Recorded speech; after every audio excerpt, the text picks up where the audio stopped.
आपकी कुंडली में धन का स्थान कितना है, लाभ भाव है या नहीं, कितना धन आप संग्रह करेंगे, कितना कमाएंगे, वो आपको इस वीडियो में पता चलेगा। बाबा, कुंडली में लाभ भाव होता है? निश्चित लाभ भाव होता है, व्यय भाव भी होता है, धन भाव भी होता है, शत्रु भाव भी होता है, सभी भाव रहते हैं। 12 भाव है, 12 भाव में सब कुछ विचार होता है। तो किसी भी जातक की कुंडली में धन का क्या जीवन में उसके धन का क्या ये रहेगा? ये उसके कई मानदंड है। जैसे जातक के लग्न और लग्नेश की क्या पोजीशन है, वो कितना मजबूत है, उसके धन भाव पर कौन से ग्रह है या किस ग्रह की दृष्टि है। इसके साथ साथ बहुत से ऐसे योग हैं जिससे धन का विचार होता है। पंच महापुरुष योग है, गजकेसरी योग है, अनफा सुनफा योग है ना। ये सब योग से भी धन का विचार होता है। दूसरी बात, सबसे बड़ी बात है, किसी भी जातक का धन स्थान पर विचार करते समय उसके कुंडली में शनि को जरूर देखना है।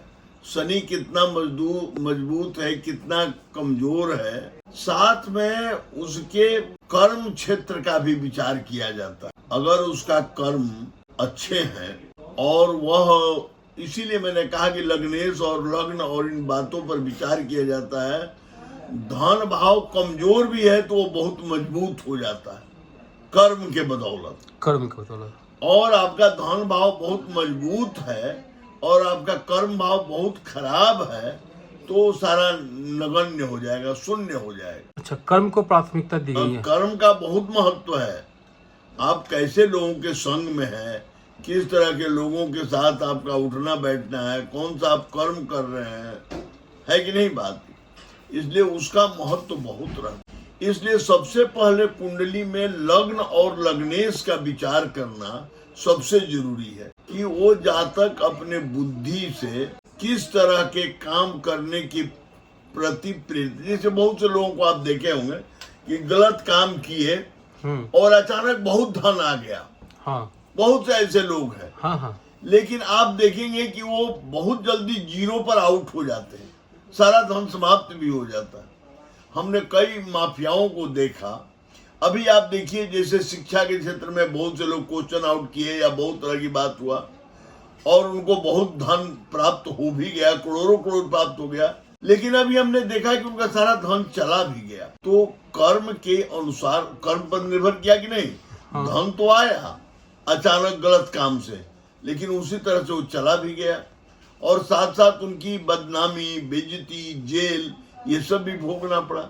इसीलिए लग्न को देखना बहुत जरूरी है। इसके साथ साथ अगर मान लीजिए लग्न भी आपका अच्छा है, धन भाव भी अच्छा है और इसके साथ साथ आपकी बुद्धि भी अच्छी है, लेकिन आपका घर का वास्तु बहुत खराब है, तो आपके पास धन नहीं आएगा। इसलिए आप सब उल्टा पुल्टा काम करेंगे, करना कुछ है, करेंगे कुछ, इसलिए धन आपके पास नहीं आएगा। सफलता आपसे बहुत दूर रहेगी।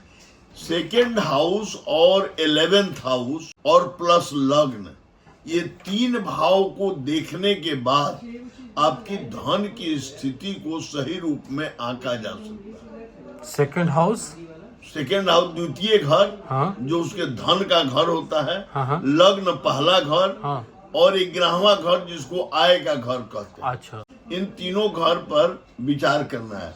साथ में आपके जीवन में जो दशा किसका चल रहा है। अब मान लीजिए आपके कुंडली में बहुत धन का योग है और लेकिन जो व्यय वाला ग्रह है उसी के दशा आपको पकड़ा गया और आप कह रहे हैं कि हमारे तो कुंडली में सब लोग कह रहा है कि बहुत धन योग है, सारे ज्योतिषी कह रहे हैं कि बहुत धन योग अच्छा है, लेकिन हमको कुछ धन प्राप्त नहीं हो रहा है। तो व्यय वाला कौन सा ग्रह है? अब हर कुंडली में अलग अलग होता है। जैसे मेष लग्न में जो है वो बृहस्पति व्यय वाला घर का मालिक हो गया, वृक्ष में मंगल हो गया।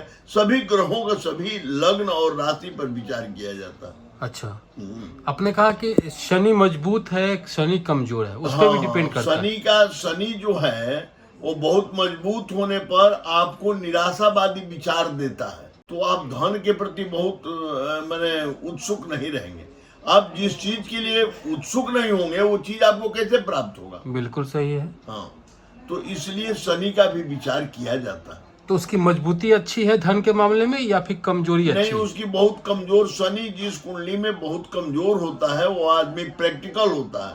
शनि जिस कुंडली में बहुत मजबूत हो जाता है वह जातक बहुत माने सेंटिमेंटल हो जाता है, बहुत भावना प्रधान हो जाता है, सही और उचित का उसके अंदर ज्ञान आने लगता है। लेकिन थोड़ा शनि जब मजबूत हो जाता है ना तो आपको कोई काम करने ही नहीं देगा। आपको जितने सन्यासी या त्यागी पुरुष होते हैं उनमें शनि बहुत मजबूत होता त्यागी लोगों में ज्यादा मजबूत है। होता है। हाँ, उनके अंदर त्याग की भावना है, वो लाइफ को कुछ समझते नहीं है। अच्छा, वो शनि प्रधान होता। अच्छा, तो शनि की प्रधानता अच्छी या बुरी? गृहस्थ जीवन के लिए बुरी है, सन्यास जीवन के लिए अच्छी है। अच्छा, हाँ, तो संन्यास जीवन के लिए अच्छी है, तो संन्यास से अध्यात्म की ओर ले जाता है शनि। वो तो हाँ। केतु का काम है ना। हाँ, केतु भी तो ले जाता है ना। नहीं, यही ले जाता, शनि ले जाता है। तो शनि मतलब कि मान लिया कोई काम हम सोच रहे हैं वो काम नहीं हो पाया, या फिर वो काम 3 घंटा बाद हो रहा है, करना था 6 बजे किए 9 बजे 12 बजे, तो क्या वो शनि? उसमें कोई दशा रहता है, कोई दशा अंतर दशा प्रत्यंतर दशा होता है जो उसको विलंब कराता है।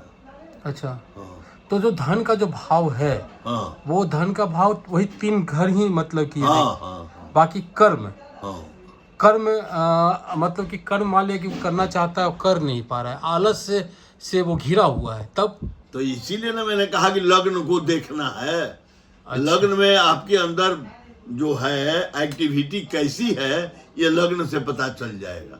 तो कौन सा लगन वाला बहुत फास्ट होता है?